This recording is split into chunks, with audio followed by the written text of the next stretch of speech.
Manuel, me ha encantado.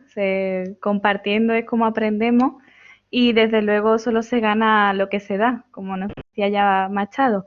Pasamos al siguiente grupo, al siguiente equipo, que es Bilingüe, y volvemos a filología. Bilingüe, su lema es catalán para todos y nada más, y tiene una particular visión sobre la conciencia lingüística en Cataluña, que ahora nos la va a mostrar. Adelante. Hola, buenos días. Yo soy Juan y en mi grupo estamos yo, Javier y Irene, que es una chica italiana. Nuestro trabajo va en la línea de otros muchos trabajos, que es sobre la opresión lingüística, concretamente en Cataluña. Eh, bueno, ¿qué es la opresión lingüística? Pues la definición más fácil de entender es cuando una persona se siente mal por hablar o no hablar una lengua. Pensad, por ejemplo, en todas esas culturas minoritarias eh, que se ven obligadas a utilizar una lengua distinta de su lengua materna en todos los ámbitos, en el laboral, en el social. Pues si eso lo extrapolamos al terreno de Cataluña y España, pensad, por ejemplo, en un padre que lo destinan a trabajar a Cataluña y quiere que su hijo pues vaya a la escuela y el idioma de la escuela sea en castellano. Se encuentra con que la lengua vehicular en Cataluña es el catalán y eso le puede crear una impotencia. Pensar mismamente en el niño que, porque desconoce el catalán, se ve en una clase aislado junto con a lo mejor dos o tres compañeros más y no solo, porque no puede estar con el resto de sus compañeros porque desconoce el catalán. O pensar, por ejemplo, en un catalán que va a Madrid y su lengua materna es el catalán, él entiende que está dentro de su país, va a un restaurante, por ejemplo, habla en catalán y el camarero, en vez de hacer un mínimo esfuerzo por entender el idioma catalán o simplemente preguntarle, por favor, si puede cambiar al castellano, se dedica a enfadarse, a espetarlo o directamente a echarlo del restaurante, que son situaciones que han pasado y siguen pasando.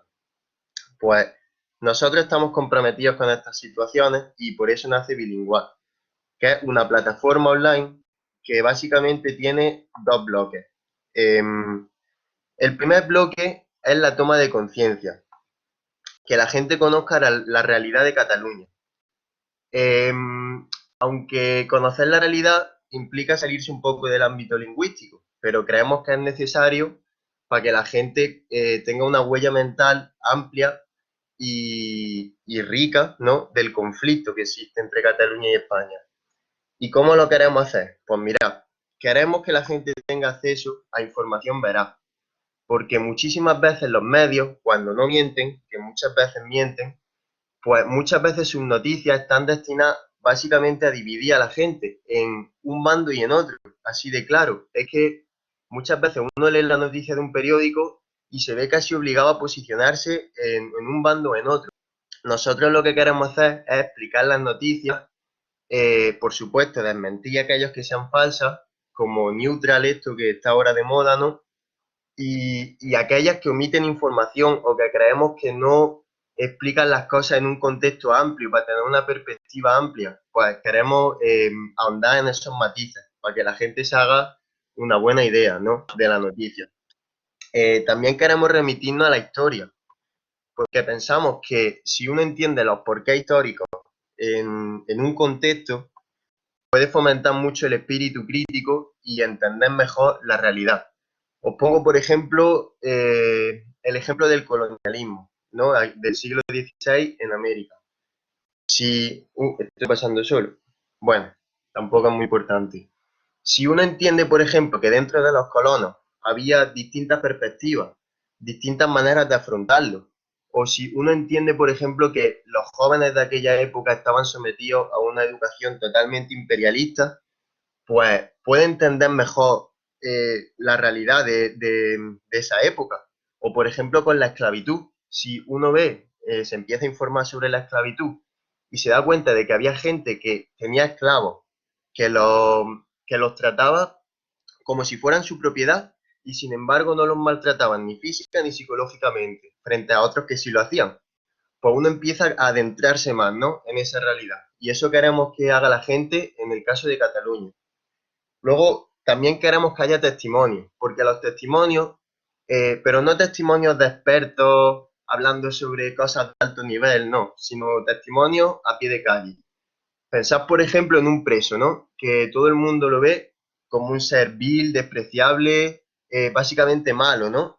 Y cuando uno ve en una entrevista a un preso hablar y expresarse, casi que no puede evitar empatizar con él, porque está viendo el lado más humano de esa persona, ¿no?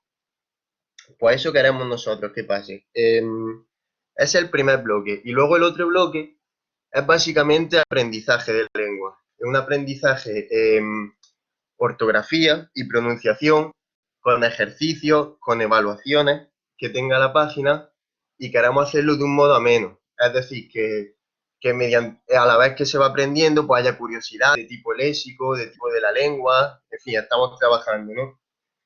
Y bueno, por último estamos barajando un apartado cultural que tenga pues, un poco de cine, de literatura, que haya poemas en castellano y en catalán, que sí, que la gente pueda ver un poco esa convivencia que a veces parece invisible, ¿no? Entre las dos lenguas. Y bueno, nada más. Deciros que en España tenemos conviviendo lenguas históricas que tienen una historia enorme, como son el catalán, el vasco, el gallego, que no tienen un reconocimiento que nosotros creamos que se merecen. Y nada más, muchas gracias a todos. Y ya cuando esté esto un poco más trabajado y finalizado, pues Juan Pablo lo hará llegar, supongo, en un enlace en uno de sus muchos correos. Muchas gracias. Gracias a ti, Bilingüe. Pues esperamos ese enlace en el Padlet de Juan Pablo y damos paso a nuestro tercer equipo, las lingüistas viajeras, que yo he tenido el placer de ir a una de sus particulares sesiones y me quedé con ganas del japonés, del programa de japonés, a ver qué nos traen preparados hoy. Pues adelante, chicas.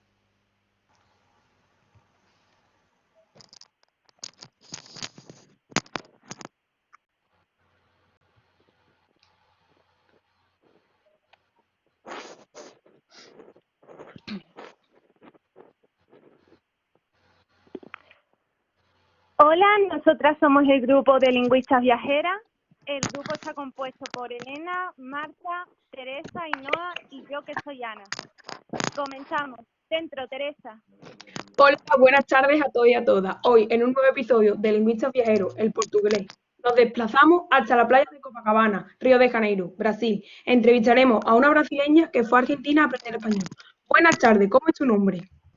Boa tarde, eu me chamo Raíssa. E você, como se chama? Yo soy Teresa.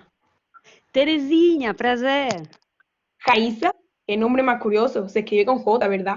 Jaiza. No, menina, con R. Aquí en Brasil, la R la decimos como J. Eso siempre me daba mucho problema cuando vivía en Argentina. Mi vecino se llamaba Ramón y yo le saludaba. Buen día, jamón. Y él pensaba que yo le quería decir otra cosa. Imagino que habrás tenido otras confusiones, como esta, antes de aprender la pronunciación. Cuéntanos alguna. Sí, claro, hay muchas palabras que se escriben igual en español y en portugués, pero yo las pronunciaba a la brasilera. Por ejemplo, yo gosto muito de churro y yo preguntaba, ¿dónde puedo comprar churro? Pero nadie me entendía. ¿Chuju? ¿A qué te refieres? Churro, menina, yo quería churros, pero aquí como la eje fuerte la pronunciamos como J y vuestra she como shu, pues me salía a decir churro. Claro, chuju, pero Sí, aquí nos encanta la letra U. Fíjate que la letra L también la pronunciamos como U muchas veces. Aquí no decimos Brasil, pronunciamos Brasil. Obrigada. De Brasil nos trasladamos, buenas tardes, de Brasil nos trasladamos a una de las ciudades más bonitas de Portugal, Oporto. Buenas tardes, os presento a Juana, una portuguesa que vive en Oporto. Hola Juana, ¿podrías contestarnos? Olá, Ainhoa. O meu nome é Joana, com J. É como la ella española. Oh, qué interesante, cada día se aprende algo nuevo, ¿verdad? Bueno, Joana, cuéntanos un poco sobre las dificultades que has tenido para aprender español. La palabra jajo. Soy la J más la A más la E vibrante más la A. Eu digo jajo. También la En español distinción sería entre jarro. L y R. Por ejemplo, falda, prenda de vestir, farda, fútbol y fútbol, croqueta y cloqueta. Ya por último, cuéntanos sobre algo que quieras destacar de esta ciudad tan maravillosa en la que vives. Sí, la librería Lelo, histórico da ciudad de Porto. Es una de las más bellas del mundo, como también una de las más antiguas de Europa. Inspiró a J.K. Rowling para su saga de Harry Potter, donde éste compraba sus libros mágicos antes de ir a la academia. Os invito a visitarla. Muito obrigada. Foi un prazer. Encantada de conocerla, Joana, y muchas gracias por pasar la tarde con nosotros. Hasta la próxima. Por último, nos venimos a la frontera, en concreto hasta Olivenza, para hablar sobre cómo conviven aquí dos idiomas, como son el portugués y el español. Hola, ¿cómo te llamas? Hola, yo soy Martina, encantada. Encantada, Martina. ¿Te parece que demos un paseo por la localidad y te hagamos unas preguntas? Sí, por supuesto. ¿Aquí habláis español y portugués? Sí, y portuñol, un dialecto que surgió de ambos idiomas. ¿Qué es lo más complicado para un hispanohablante a la hora de aprender portugués, Martina? Las vocales, sin duda, es una lengua muy cantarina, pero el portugués que hablamos en las gallas se parece más al español. En español tenemos 5 vocales y luego sus correspondientes alófonos. ¿Esto es así en portugués? Para nada. En portugués, dependiendo si la vocal es átona, tónica o está en posición final, pueden variar de 8 a 3. Por ejemplo, abuelina y abuelino pueden parecer igual, pero son diferentes. Vovó que vovó. ¿Qué nos aconsejarías para aprender portugués? Ver películas y escuchar música portuguesa, por supuesto, con subtítulos y leer. Así aprendes dónde van los diacríticos. Muchas gracias, Martina, por tu tiempo. Hasta la próxima. Hasta pronto, lingüistas viajeros. Os esperemos. Muchas gracias a todos por asistir. Quedamos en el próximo capítulo de Lingüistas Viajeros, que hablaremos sobre el japonés.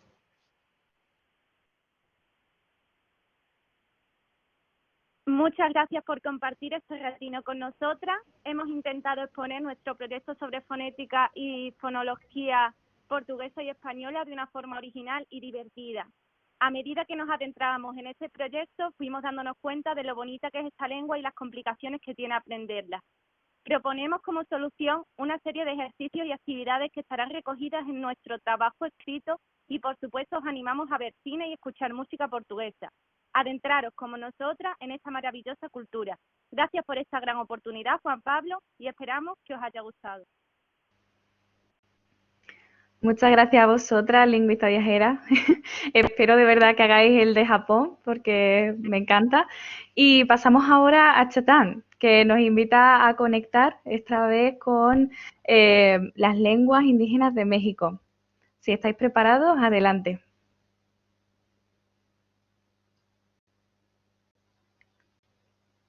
Buenas tardes a todos.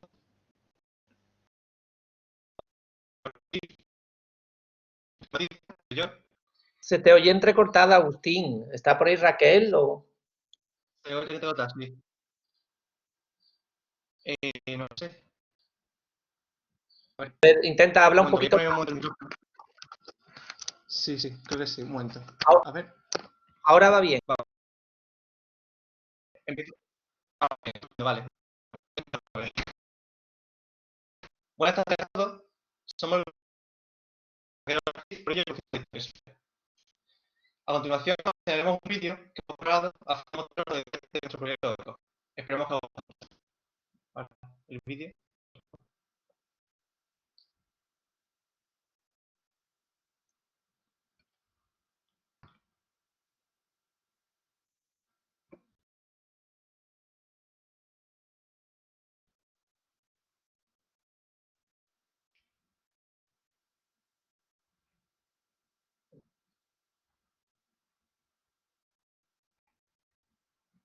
Parece que no se escucha.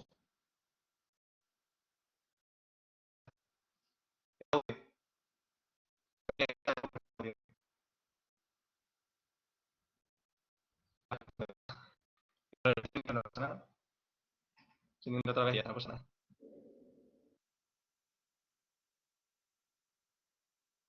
Para empezar, expondré la fase Explora.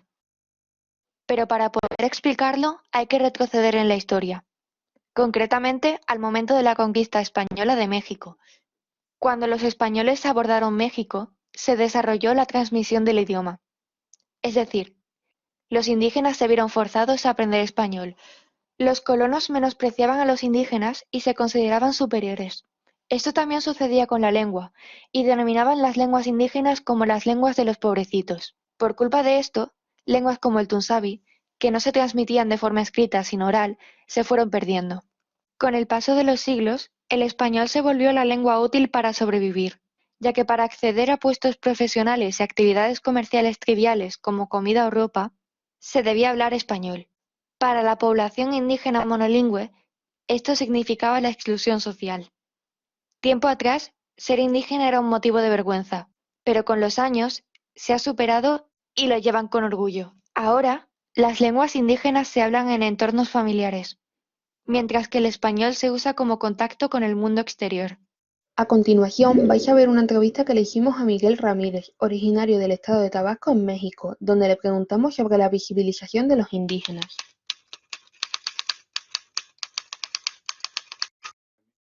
Sí, está presente la cultura. En México son como 69 culturas indígenas. Abarcan como desde el centro del país la mayoría hasta el sur, que sería como desde Ciudad de México hasta Yucatán.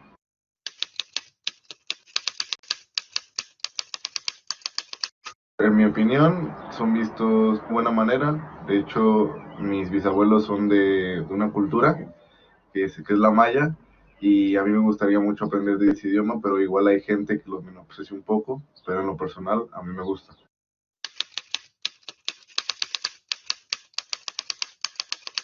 Si estás en la ciudad, no es frecuente escuchar esas lenguas porque no hay muchas personas que lo hablan, pero quizás si vas a pueblos pequeños lo hablan.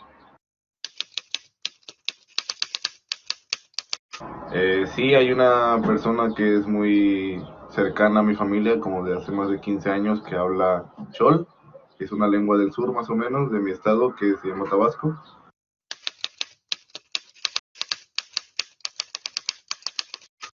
Sí, normalmente el gobierno en México ayuda mucho a la población indígena, haciendo campañas, proyectos, sí, los ayuda mucho constantemente. A continuación, explicaré la fase CREA. La solución que nosotros encontramos ante esto fue la creación de una página web para la revitalización de las lenguas tunsavi y náhuatl. En primer lugar, nos enfocamos en buscar artículos sobre opresión lingüística y, más tarde, en otros artículos, esta vez sobre revitalización de lenguas minoritarias. Finalmente, optamos por enfocarnos en estos últimos, y fueron los que comenzaron a dar forma a la página. Tras estudiar estos artículos, la información que pudimos obtener nos ayudó a desarrollar la página, llamada Proyecto de Revitalización Chatán.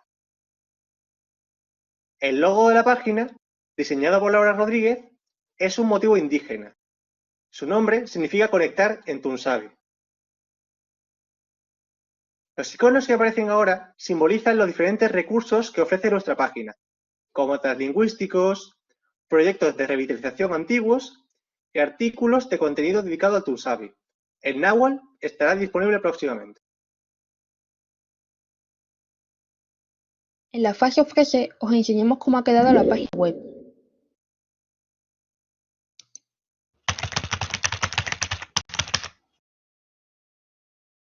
En la página de inicio hemos insertado una entrada de Roma, película dirigida por Alfonso Cuarón que trata el tunsavi. En el apartado sobre el proyecto nos presentamos como equipo y explicamos la función de la página. A continuación, vemos los artículos de interés que hablan sobre la revitalización de las lenguas indígenas. En el apartado Materiales, en el icono Multimedia, podemos encontrar la entrevista que le hicimos a Miguel, algunos vídeos de interés cultural, varios documentales y diversos vídeos de YouTube. Finalmente, vemos el enlace de un atlas lingüístico donde podemos ver la situación de todas las lenguas, incluidas las indígenas. Y bueno, para terminar, esta es nuestra propuesta y la página estará abierta para aquel que quiera informarse sobre las lenguas tunjabi y náhuatl, y le permitirá conectar la realidad con estas lenguas, como bien dice su nombre. Muchas gracias por vuestra atención. Muy bien, muchas gracias Cristina, muchas gracias Agustín, Raquel, gran presentación, gran vídeo y además ha sonado perfectamente. María, la presentadora, ha tenido un problema técnico y parece que le ha echado la plataforma. Le tocaba a ella hablar ahora en su proyecto el equipo Las Oprimidas. Vamos a ver si logra solucionarlo. Mientras tanto, Carolina del equipo Bilingual Lovers, ¿estás ahí? ¿Estás lista? Carolina, ¿me oyes?